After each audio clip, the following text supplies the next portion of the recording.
तो आपने सुना बीएलए किस तरीके से बलूचिस्तान के उस इलाके में जिसे वो अपना रिपब्लिक ऑफ बलूचिस्तान कहते हैं, वहां पर पाकिस्तानी आर्मी के सो कॉल्ड प्रोफेशनल आर्मी के लोगों से मुकाबला कर रहे हैं।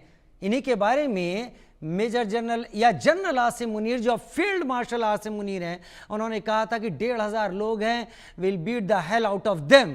लेकिन आज वो ऐसी चोट दे रहे हैं कि पाकिस्तान आर्मी समझ नहीं पा रही क्या करे। दो खास मेहमान मेरे साथ इस वक्त जुड़ गए हैं। रजाक बलोच एक्टिविस्ट मेरे साथ इस वक्त जुड़ गए हैं। मेजर जनरल रिटायर्ड सुधाकर जी मेरे साथ सीनियर डिफेंस एक्सपर्ट के तौर पर जुड़ गए हैं। मेजर जनरल सुधाकर जी, बड़े दिनों बाद आपसे बात करके आज मुझे भी अच्छा लगेगा, क्योंकि अफगानिस्तान और इस टेरेन को जो डूरंड लाइन के आसपास पड़ता है, इसे समझना थोड़ा सा मुश्किल रहा है और आप इस बारे में हमारे दर्शकों को भी समझा पाएंगे। लेकिन पहले मेहमान का रुख कर लेता हूं। रजाक बलोच मेरे साथ इस वक्त जुड़े हुए हैं। रजाक बलोच, पाकिस्तान आर्मी को एक के बाद एक चोट लग रही है। रिपब्लिक ऑफ बलूचिस्तान जो आप डिक्लेयर कर चुके हैं, वहां पर आपने तकरीबन कई इलाकों में रात के वक्त तो अपना दबदबा कायम कर लिया है, लेकिन जुल्म लगातार जारी है। रजाक बलोच। Rajiv ji, thank you. आपने बलोच अमेरिकन कांग्रेस को इनवाइट किया है और हम जो है अप्रिशिएट करते हैं कि आप बलूचिस्तान के मसले को हाईलाइट करते हैं। बलूचिस्तान का मसला जो है वो 1948 से चला आ रहा है और जिस तरह पाकिस्तान ने बलूचिस्तान पे जो गैर कानूनी कब्जा किया हुआ है और कब्जा रखा हुआ है और उसके जुल्म अब इस हद तक बढ़ गए हैं कि पूरा बलूचिस्तान जो है इनके खिलाफ अब खड़ा हो गया है और बलूचिस्तान का जो अवाम है उनका पूरा जो है समर्थन है, उनको जो सपोर्ट है बीएलए को और ब्रास को, उसकी वजह है कि आज जो है उनमें जो है इतनी जुर्रत पैदा हो गई है कि कौम हमारे साथ है, अब हमें कोई भी शिकस्त नहीं दे सकता है। तो हमारा जो मसला ये है कि ये जो तेज़ी इसलिए आई है कि ये अब जो है बलूचिस्तान के वसाइल को पूरी दुनिया में बेचना चाहते हैं और ये बताना चाहते हैं कि बलूच अवाम जो है उसको उनको हमने दबा दिया है। इन्होंने अपने ऑपरेशन तेज कर दिए हैं, ये हेलीकॉप्टर गनशिप यूज़ कर रहे हैं और दूसरे बड़ी बड़ी जो है वो हैवी वेपनरी यूज़ कर रहे हैं। उसकी वजह से जो है बलूचिस्तान के लोग अब उठ खड़े हुए हैं और बीएलए ने भी अटैक तेज कर दिए हैं, क्योंकि हमारा टेरेन है, हमारे पहाड़ हैं, हम इनको जानते हैं और ये बाहर के लोग हैं। इनको चाहिए कि बीए अब जो है अपनी पॉलिसी चेंज करें, हमारा सरजमीन खाली करें और बलूचिस्तान जो है अब रुकने वाला नहीं है। आज़ादी तक जो है बलूचिस्तान आपसे लड़ेगा, आपको अपने वसाइल बेचने नहीं देगा। दुनिया में जो आप जो वसाइल बेच रहे हैं, अमेरिका में आके अभी जो है इन्होंने वाइट हाउस में जाके बलूचिस्तान के रेयर अर्थ मिनरल को बेचने जा रहे हैं, सोने को बेचने जा रहे हैं। सोना है और दूसरी बहुत सारी चीज़ें हैं, स्ट्रेटेजिक लोकेशन है, वो बलूचिस्तान है। बलूचिस्तान आज़ाद होगा तो पाकिस्तान ख़त्म हो जाएगा, पाकिस्तान भूख मरेगा, पाकिस्तान कायम नहीं रह सकता है। इसलिए हम दुनिया से अपील करते हैं कि बलूचिस्तान को हेल्प करें, बलूचिस्तान आज़ाद हो ताकि इस पूरे खित्ते में अमन आ जाए और ये जो जिहादी आर्मी, जो दरिंदे आर्मी जो है हमारे सरजमीन पर इन्होंने छोड़े हुए हैं, इनको हम निकाल बाहर करें। रजाक भाई, क्या पूरी तरीके से बलूचिस्तान की जो पॉपुलेशन है वो आपके मूवमेंट के साथ है? क्योंकि एक हिस्सा ऐसा है जो वहां की गवर्नमेंट में बना हुआ है। देखें, ये तो हर तहरीक में होता है। बांग्लादेश की का जो वार चल रहा था उसमें भी जो है बहुत सारे लोग जो थे वो पाकिस्तान आर्मी का साथ दे रहे थे, जो आज वहाँ कैंपों में रह रहे हैं। तो ये अच्छा आपने क्वेश्चन किया है। यही हमारा भी सवाल है कि वो जो पाकिस्तान आर्मी की जो दलाली कर रहे हैं और पाकिस्तान आर्मी का साथ दे रहे हैं और अपने ही वतन को के लूटमार में पाकिस्तानी पंजाबी आर्मी के साथी बने हुए हैं, उनको तो अब जो है वो कौम माफ़ नहीं करेगी। ये तो हर तहरीक में होता है। ये कमज़ोर लोग हैं। कल अगर बलूचिस्तान आज़ाद होगा तो ये सबसे पहले जो आके खड़े होंगे, कहेंगे भी बलूचिस्तान जिंदाबाद। सही कह रहे हैं आप, सही कह रहे हैं। जब बारिश होती है तो ऐसे मेंढकों के आने के तरीके और जगहें बदल जाती हैं, जो अक्सर दूसरों की आवाज़ में टर टर कर रहे होते हैं। खैर, मेजर जनरल सुधाकर जी, अब वक्त है मेरे लिए एक टेरेन टोपोग्राफी के बारे में एक अच्छी क्लास लेने का और एक अच्छी जानकारी आपसे लेने का। लेकिन उससे पहले खान ऑफ कलात के बारे में जब कहा जाता है उन्होंने सिग्नेचर किए थे और जिन्ना ने जो धोखा दिया था, 227 दिन के करीब बलूचिस्तान आज़ाद मुल्क रहा था, लेकिन उसके बाद से अब तक बलूच मूवमेंट पहले तेज़ी पकड़ा, फिर 80 और 70 के बाद से और 80 और 90 के शुरुआत तक खामोश थोड़ा रहा, लेकिन एक बार फिर से ज़ोर पकड़ना शुरू हो गया। मैं पिछले कई दिनों के बीएलए और बीएलएफ के इन टारगेट्स को, इन हिट को देख रहा हूं। एक पैटर्न नज़र आ रहा है, ये कॉन्वॉय को जैसे एक एम्बुश करना, इनका कॉन्वॉयस को पहले आईडी से हिट करना और फिर उसके बाद फायर में उलझाना। पता नहीं क्यों मुझे लग रहा है कि ये बीएलए किसी ट्रेंड प्रोफेशनल यूनिट के डायरेक्शन में ही कर पा रही है। आपका क्या कहना है सर? राजीव, जैसे मैं पहले भी कहता आया हूँ, सबसे पहले तहे दिल से धन्यवाद, आपने मुझे आपकी चैनल में इनवाइट किया। आप आए सर, बहुत धन्यवाद। और मेरे जो डिस्टिंग्विश को पैनलिस्ट साहब हैं वो तारीफदायक हैं, उनकी जो बयान मैं अभी सुन रहा था, बहुत अहम डिस्टिंग्विश्ड पैनलिस्ट हैं, बधाई हो।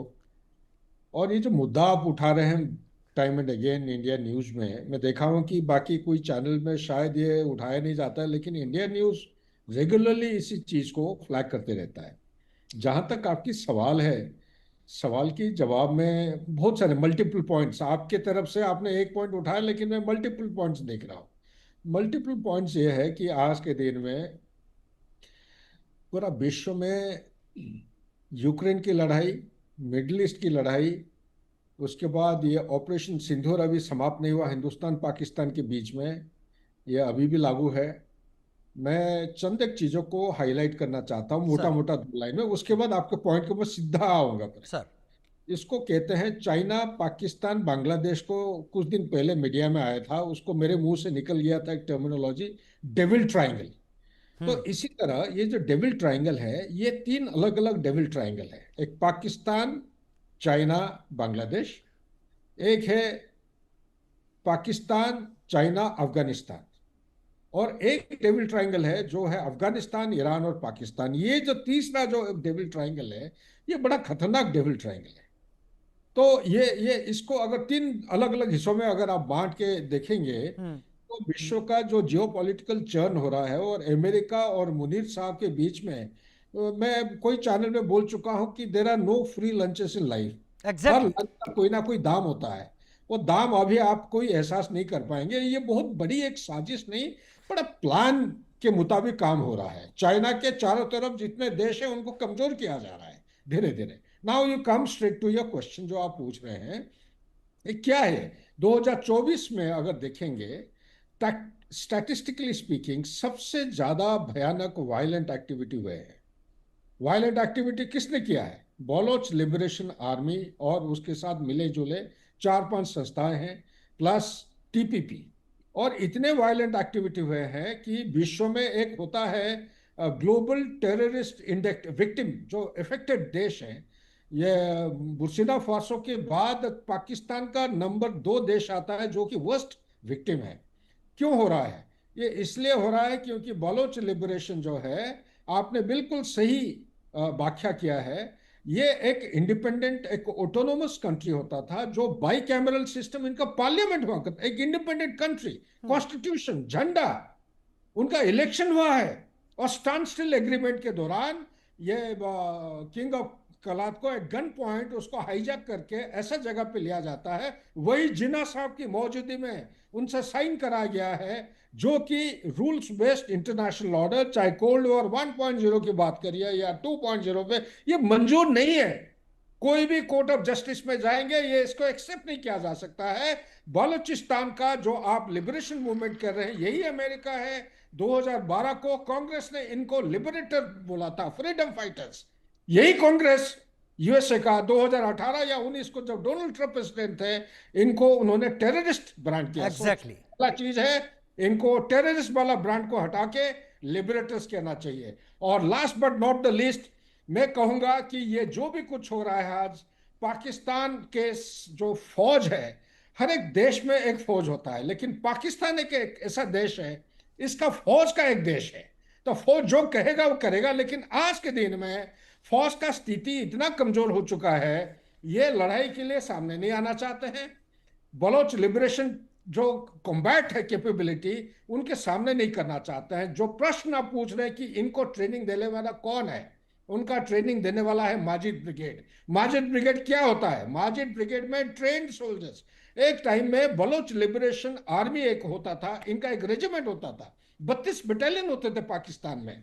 आजकल उधर सारे पंजाबीज घुस गए हैं, सही। कोई नंबर नहीं है। तो यहां से जो रिटायर्ड ऑफिसर जेसीओ जो आ रहे हैं, ये लोग माजिद ब्रिगेड में, माजिद ब्रिगेड है क्या, किस चीज में बाकी माहिर है? ये है फिदायनी अटैक, सुइसाइड जो एम्बुश करते हैं, इसके लिए ट्रेनिंग दिया जाता है।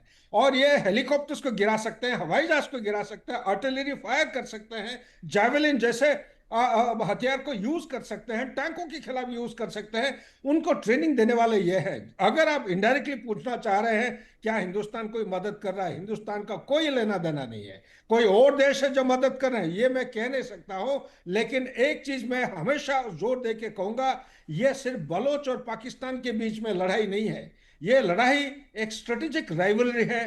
आपको आपके चैनल में मैं कोई बार बता चुका हूं, एक किताब है, ये किताब है, ये देखिए, ये मेरे लाइब्रेरी में नो हमेशा साथ। Exit from Pakistan. पाकिस्तान, ये किताब का ऑथर देखिए कौन है, ये डैनियल मार्के।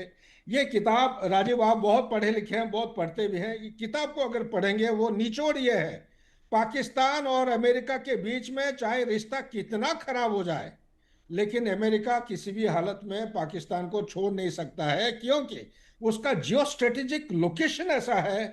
It is at cross roads. South Asia आपका, Central Asian republic, Middle East आपका, यूरोप का शॉर्टेस्ट डिस्टेंस है। प्लस सबसे बड़ा खतरनाक चीज उस समय था जब पाकिस्तान क्रिएट किया गया था, कि यूएसएसआर, सोवियत यूनियन की जो स्फीयर ऑफ इन्फ्लुएंस एक्सपैंड हो रहा था, ये जो पर्शियन गल्फ की तरह, ऑयल बेल्ट की तरह वो पहुंच रहे थे, और जो अरेबियन सी का जो वार्म वाटर पोर्ट को सिक्योर करना चाह रहे थे, इनको वो दूर रखना चाह रहे थे। उस समय वो ढूंढ रहे थे कोई बॉम्बिंग बेस मिल जाए। वो बेस मिला हुआ है आपका, जो सही कह रहे हैं, रेयर अर्थ एलिमेंट की बात है, क्रिप्टो करेंसी की बात है, गरम गरम लंच खिलाने की बात है। लेकिन सबसे बड़ी बात है, अमेरिका चाइना को इसके अंदर जितना गहराई में प्रवेश किया है पाकिस्तान के अंदर, वो कभी एक्सेप्ट नहीं करेगा। चाइना को दूर रखने की कोशिश करेगा, क्योंकि थ्यूसिडाइड ट्रैप में जो बार बार कहते आया हूं कि कोई भी एस्टैब्लिश्ड पावर, कोई राइजिंग पावर को ऊपर अपने पांव तक आने का वो इजाजत नहीं देगा, कभी एक्सेप्ट नहीं करेगा। ये इसी की गेम चलेगी। अभी आगे आने वाले समय में जो गर्मा गर्मी लंच खा के आए हैं, उसका भी उनको कुछ ना कुछ दाम देना पड़ेगा, जो कि काफी खतरनाक साबित हो सकता है पाकिस्तान के लिए। Back to you. हाँ,